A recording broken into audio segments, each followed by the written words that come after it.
So I want you to picture a dinosaur, right? Just standing there staring up at a giant meteor hurtling through the sky. Yeah, that's not a great position to be in. No, it's not. But that is exactly what the classic, 1980s suburban shopping mall is right now. Just a massive, slow-moving concrete beast. Right, usually surrounded by just an endless sea of asphalt parking lots. Exactly. And it's just watching this retail apocalypse hurtle straight toward it. So, welcome to this deep dive where we are figuring out if there is actually a way to, well, to teach this dinosaur to fly. Or, at least how to stop it from going entirely extinct, because the traditional mall model is basically a monocrop farm. A monocrop farm. Yeah, like for decades, it really only grew one thing, which was discretionary retail. You drove there to buy clothes or shoes or maybe a CD. Oh man, CDs. I remember those. Right. But when the climate changed, like when e-commerce completely altered how we consume, that entire single crop ecosystem just started to wither and die. Which, I mean, that raises the million-dollar question, right? Is the only option for these huge, outdated spaces the wrecking ball? You'd think so, looking at some of them. Yeah, but to find out, we actually pulled a stack of sources that tell this totally wild story about survival. So, for you listening, we've got a great lineup today. We have consumer demographic research from RE Blogs, which really gets inside the modern shopper's head. And we also dug into some incredibly dense municipal planning documents. So dense. Yeah, specifically the draft Promenade Center segmentary plan from the city of Vaughan. And then, to follow the money, we're looking at a series of real estate and business reports from Retail Insider, covering like 2017 all the way through 2024. And all of that research, all those different angles, they funnel down into one ultimate case study, the Promenade Shopping Centre in Thornhill, Ontario. Right, which is this massive 50-acre, 540,000 square foot mall that is currently undergoing a radical, futuristic transformation just to survive the meteor. But I feel like before we look at this shiny new blueprint for the promenade, we need to understand that meteor a bit better.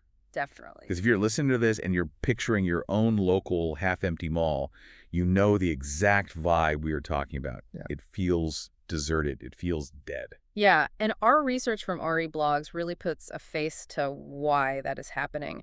They introduce us to these archetypal younger shoppers who they call Emma and Tom. Right, Emma and Tom. And Emma and Tom are digital natives. Their absolute baseline expectation for consuming anything is zero friction. Zero friction, right. They are used to algorithms knowing exactly what they want. They want infinite user reviews, instant price comparisons, and, a one-click checkout. So when they walk into a sterile 1980s tiled hallway with a bunch of standalone cash registers, the disconnect is just jarring for them. Totally. The physical environment just feels entirely broken compared to the seamless nature of their digital lives. And the stats we found paint such a stark picture of this shift.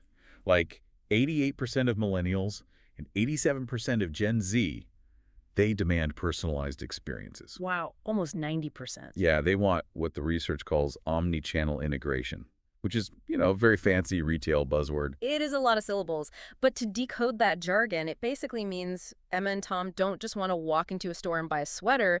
They expect the physical store to perfectly sync with their digital ecosystem. Right, like they want to try the sweater on in person, maybe scan a QR code to check how it fits their digital avatar, buy it on their phone while standing in the store, and then have it shipped to their house by Tuesday. Exactly. And if a physical store cannot facilitate that interconnected loop, Emma and Tom just simply will not engage with it. They'll just walk out. Yeah. So the overarching takeaway here is this fundamental shift in purpose. Malls used to be places to buy things, but, the internet solved the problem of buying things. Right. It did it better, faster, and infinitely cheaper. So the physical footprint has to pivot entirely. It can't just be a place to buy things anymore. It must become a place to do things. Okay, but wait, let's pause on that logic for a second. Yeah. Because if Emma and Tom can get literally everything delivered to their couch in 2 hours, adding, I don't know, a nicer coffee shop or a high-tech fitting room to the local mall isn't going to magically get them off that couch. That's a fair point. Doesn't the sheer convenience of e-commerce make the physical space inherently obsolete? Like, why spend millions of dollars fixing a sinking ship? Well, the thing is, you don't fix the ship. You build something else entirely. Oh, God. Yeah, the solution to the e-commerce threat isn't just upgrading the stores inside the mall. It requires fundamentally redesigning what a mall actually is. And more importantly, how the 50 acres of land underneath that mall functions in the surrounding city. And that shift in thinking, that massive pivot, is exactly what we found in the City of Vaughn's master blueprint. When you dig into their draft Promenade Center secondary plan, they are completely abandoning the concept of a shopping center. Right, they aren't even using that terminology. No, they have officially designated this 50-acre site as a primary center.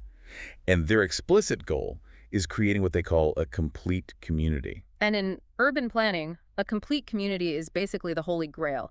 It means engineering a neighborhood where a person can live, work, access healthcare, shop, and socialize, all within a 15-minute walking radius. So they never actually need to leave their little zone for their daily necessities. Exactly. But to build that kind of ecosystem on top of a flat, sprawling suburban parking lot, you need an astronomical amount of density. And the numbers Vaughan is mandating for this are wild. They are demanding a minimum of 200 people and jobs per hectare. Which is a lot of people. It is. To fit that many humans onto this specific plot of land, they are approving high-rise buildings soaring up to 35 stories. Wow. And the plan outlines a floor space index, or FSI, of 10.0 near the transit core. Okay, let's break down that FSI number for a second, because it really explains the economic engine of this whole massive project. Yeah, please do. Because 10.0 sounds high, but what does it actually mean? So an FSI of 10.0 means the total indoor floor area of the buildings can be 10 times the size of the plot of land they sit on. 10 times the size of the land. Right. Physically, that means if you cover, say, 25% of your land with a building footprint, that building has to be 40 stories tall just to hit the index. Oh, wow. You usually only see that level of hyperdensity in the absolute center of a major metropolitan downtown like Manhattan or downtown Toronto. But why mandate that much density in a suburb? Like, are they just trying to maximize condo sales for the developers? It looks that way, but it's actually a highly calculated economic trade-off by the city. How so? Well, the municipality isn't just handing over the right to build 35-story towers for free. In exchange for that lucrative density, the city enforces aggressive social and environmental targets. Okay, so they're getting something in return. Exactly. The secondary plan sets a goal of 35% affordable housing. It also mandates district energy systems. Which is what exactly? It's this massive, incredibly expensive central plant that efficiently heats and cools all the buildings at once, instead of each building having its own system. Plus, they mandate green roofs. Okay, I see. So the developers can only afford to subsidize those expensive public goods, like the green roofs and the affordable housing, Yeah, if they have the sheer volume of 35 stories of real estate to sell. precisely. The towering density is the financial mechanism that makes the environmental and social goals possible. Okay, the economics make sense. Right. But that still leaves, like, a logistical nightmare. Oh, the traffic. Right. If you take a suburban mall, pave over its massive parking lots to build skyscrapers, and bring in thousands of new residents, how does traffic not instantly gridlock the Nihar region? Yeah, that brings us to their active transportation and transit strategy, because the plan dictates 10-meter shared use paths and dedicated cycle tracks on every single street in the development. Every street. That's huge. It is. But the real linchpin here is transit-oriented development. The Promenade actually sits directly adjacent to a Viva Bus rapid transit terminal, a BRT. And it also connects to a major terminal for the PTC, which is the regional public transit network that goes straight into Toronto. So instead of building an ocean of parking spaces for all these new residents, you leverage the heavy transit infrastructure that is already sitting right there. Exactly. You step out of your 35-story condo, you hop on a cycle track, or you grab the BRT, all without ever needing a car. You're basically taking a sprawling suburban mall and dropping a dense mini downtown core right on top of it. Which, I should point out, carries a massive architectural risk. Because of the height. Yeah. When you build with an FSI of 10.0, the line between a vibrant, walkable urban hub and a sterile, claustrophobic concrete canyon is incredibly thin. Well, that makes sense. You don't want it to feel like a prison. Right. Preventing it from feeling like a dystopian megablock requires developers who actually care about the nuances of the community, rather than just, maximizing their square footage on a spreadsheet. Well, if we're talking about developers who care about the community, we have to look at the backstory of who actually bought the Promenade. Yes. This is my favorite part. It's so good. We tracked this through a 2017 report from Retail Insider, and it is honestly an unbelievable full-circle narrative. It really defies the usual mechanics of commercial real estate. So in 2017, the original owners, Cadillac Fairview, sold the mall to a newly formed entity called Promenade General Partner, Inc. Right, and that was a joint venture between Liberty Development Corporation and Saruya Private Equity. And the name Saruya is the key here. It really is, because the teenage brothers, Michael, Aaron, and Simon Saruya, they have a deeply personal history with this exact patch of land. Yeah, back in 1986, these teenagers opened their very first Yogenfruz location. A frozen yogurt stand. Just a tiny 230-square-foot frozen yogurt stand. And they open it right inside the Promenade Mall. The trajectory there is just staggering. They start with a 230-square-foot yogurt stand in 1986. Over the next 30 years, they scale that single stand into a global empire of 1,400 stores. It's wild. And then, using the wealth generated from that empire, they come back and buy the entire 900,000-square-foot property where it all started. Talk about a hometown advantage. Yeah. They even brought back George Budahasey. Oh, the leasing guy. Right. He was the original leasing VP who took a chance on them when they were just kids asking to rent space for a yogurt machine.